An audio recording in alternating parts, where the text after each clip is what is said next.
recording. So I got the head off.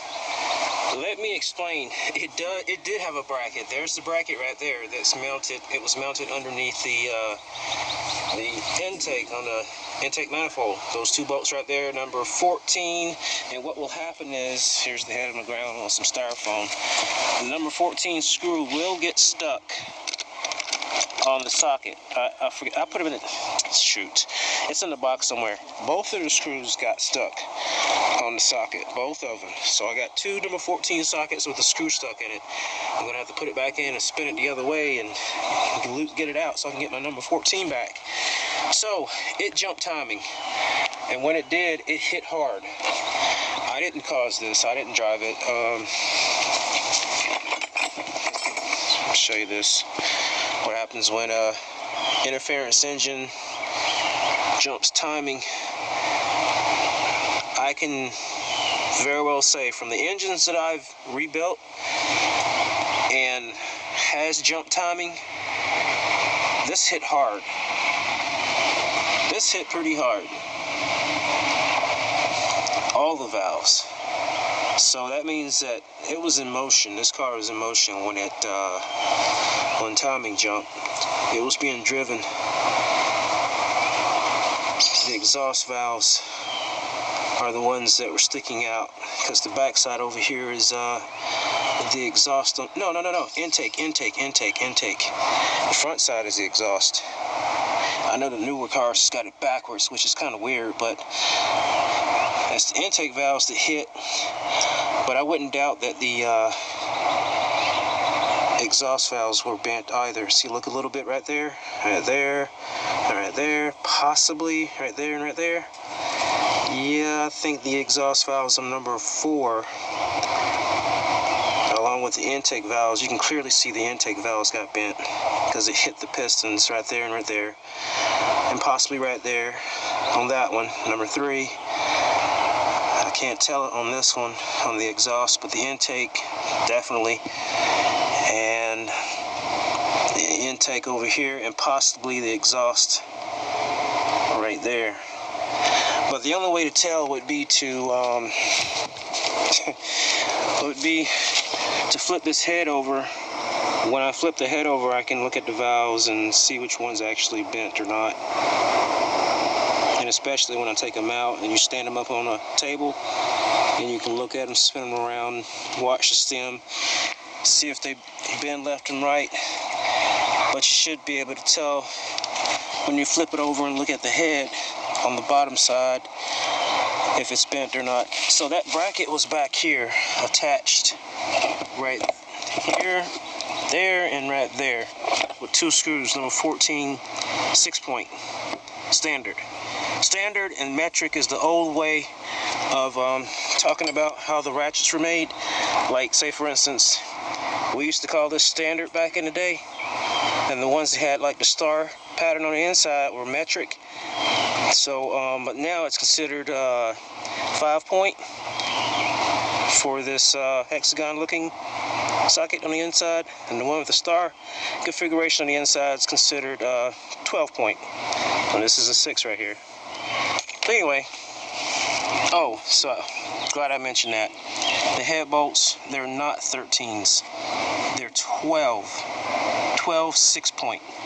That means that star configuration, see? Number 12 and 6-point. No, 12 and, damn it, I said it wrong. Not 6-point, 12-point. 12 millimeter, this is a 15, but you'll see 12 millimeter, 12-point. It'll be 12 millimeter, 12-point socket with the star configuration on the inside, 12 millimeter, 12-point. For the head bolts, 10 of them. And for you people out there, let me show you a trick, and you can screenshot this if I can find the page. This is a 2000 Mitsubishi Eclipse repair manual, and there's a page in here that shows the single overhead cam but it was with the engine in the Mitsubishi 2000 model where the belts were on this side instead of that side, which makes the tightening sequence completely upside down. And you know this by looking at the way that these spark plug tubes are facing. The picture diagram shows the spark tube facing towards the front of the car. With it on this side, with the engine in reverse, the tubes are facing that way. So that means that the head bolt tightening sequence is completely upside down. And it's in the book. I'll probably find a picture later. I can't do it right now. Anyway, so let's look at this. There's a starter. Man, that somebody's going to be very unhappy trying to replace this starter. Very unhappy. Because you've got this bracket right here that's in the way. The screws are, oh my goodness. Well, it looks like you can take it unloosened from this side. Let's see. While I'm here. Yeah. And a ground. And it goes through. So it's from this side and possibly the other side of the starter. But still, you have to catch it while being underneath it, under there, and maneuver it out of place. So I just want to let you all know what it looks like. Screw up here, get a ground, and there's probably another screw on the opposite side to unscrew. Hopefully it's over here on this side instead of over here. I don't know, because I haven't done this yet. Alright, so I want to show. Gotta do some editing. That's the compressor, air conditioner compressor. That's the, yeah, you know what that is.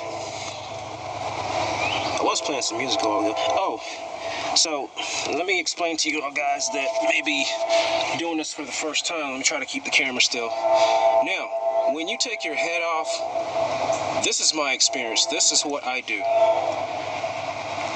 This is going to be probably a 1, 2, 3 day job if you're not trying to rush.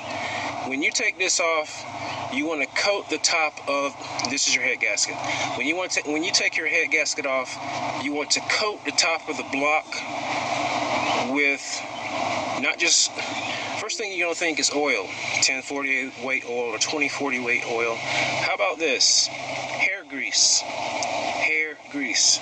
Not Vaseline, hair grease. Hair grease that black people use. Yes, it works. It keeps the moisture out. And what you want to do is you want to lay it over the top of this. Make sure none of the carbon from the top of the block or from the gasket goes down into the holes. And you want to layer it on really good in the cylinders. And even while it's dirty right now, and you haven't cleaned the top of the pistons, you want to put, I would say go ahead and maybe put some grease down in there too. Yes. And since I've taken the head off, let me tell you all, since I've just taken the head off, it's already starting to rust. It did not look like this 10 minutes ago. 10 minutes ago, the inside of the cylinders did not look like this. That's how fast it starts to rust. So let me hurry up and go cut this video short, do what I gotta do. Thanks for watching this.